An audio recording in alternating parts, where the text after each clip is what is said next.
This kind of weather reminds me of Bogota Colombia when we first got there. 7 weeks prior to that, we were in mid-30s all the time. All of a sudden we get there, it's low 20s and rainy. After Panama, our next destination was Peru. When we booked the flight, we found out we actually had to do a connection in Bogota, Colombia. That's Colombia with 2 O's, no U's. So we decided to take a couple extra days to see what Colombia is all about. And that's where we got our first surprise.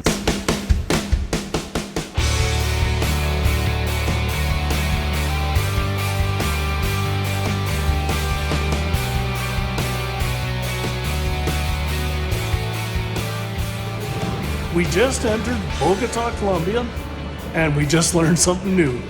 So Canadians coming into Colombia and staying in Colombia, we got a new fee we have to pay, which is $85 each. And why do we have to pay it, Lucinda?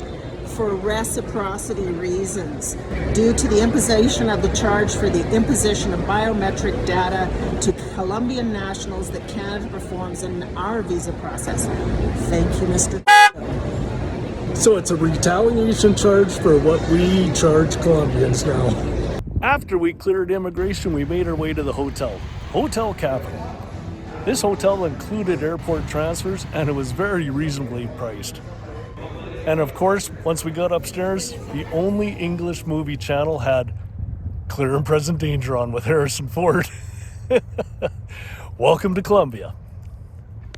Day number 1 was supposed to be a pretty wet day, so we got some recommendations from the hotel of a great place to go.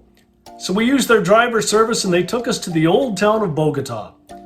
The first thing we went to see was this one museum, Museo del Oro, the Gold Museum.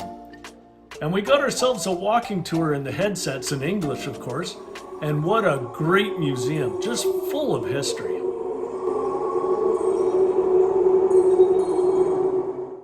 After that, we went on a walking promenade there. They have this stretch and it feels like it goes on forever. And you can find all these vendors with anything you can think of to buy or services like fixing tires. And you can even find a chess game to play. Once we got through that, there was an area of food vendors. And the food there was fantastic. And they do food delivery from these vendors on these pedal bikes with motors on them.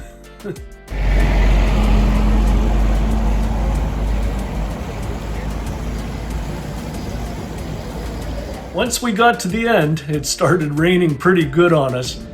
So I took a look at the map and I found out the Bogota Harley shop was only 14 kilometers away. So I said to Lucinda, I said, it's raining. What do you say we go to the Harley shop? And she was all for it. It's only 14 kilometers. So we found ourselves a taxi and I asked the guy, is it by the kilometer or is it by the hour? And he said, no, it's by the time. See, and off we go. And over an hour later, we finally got to the Harley shop. So here's our next surprise, the traffic. Man, that traffic was incredible there. I've never seen traffic like this before. And they got so many motorcycles. I bet the motorcycles are equal with the cars 1-to-1 or more. And I know why, because they can lane split and they can get there a lot faster than being stuck in traffic. So we finally made it to the Harley shop. There, we found the Harley Davidson dealership in Bogota. Let's go inside.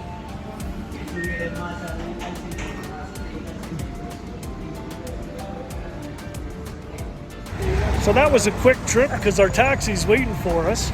But we've been there, done it, and I got the t-shirt again. Okay, let's go. So it was about an hour later and we finally got back to the hotel.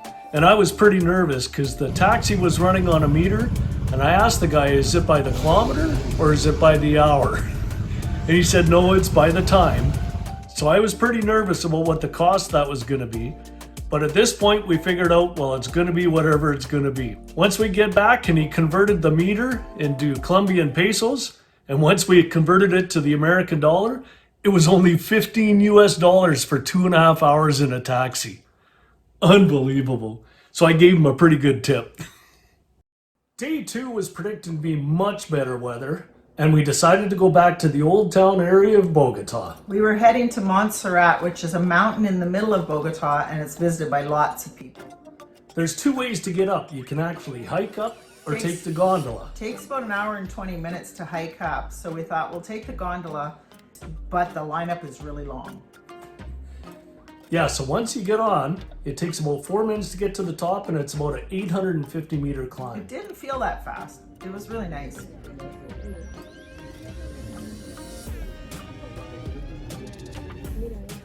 And then once you get up there, there's the Bogota sign, which of course everybody takes pictures of, including us. It's not just a gondola up the mountain either. The main reason they went up there to begin with was the Monseratte Sanctuary, which was built in the 1650s. It's an amazing thing. It still has services to this day. They had one going on while we were there. And it's got a 360-degree view of the city, and you can see it from almost anywhere in the city.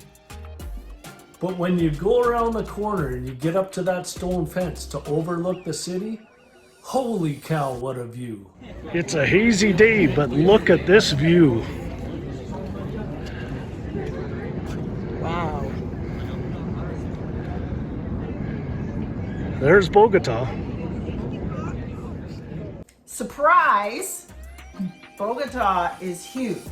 I couldn't believe how big it is, so I had to look it up. And I never realized that Bogota has 11.5 million people there. And the other thing that surprised me, the country of Colombia is almost the same size as British Columbia, our province here. It's a little bit larger, but there's over 52 million people in Colombia. And in all of Canada, there's only 41 million people. So it's pretty highly densely populated. Especially in Bogota. One of the favorite tours that I've ever taken was here in Bogota, and that was a walking graffiti art tour.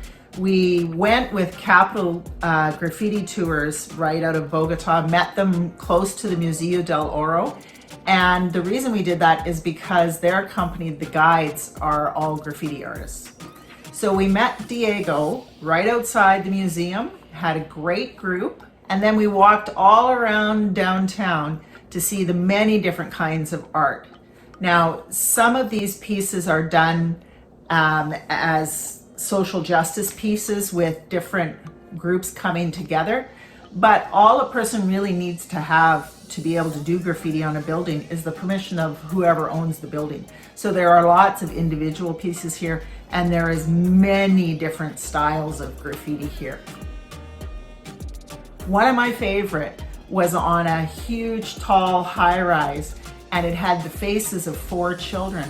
And the children were in the 4 different cultural groups that make up Colombia.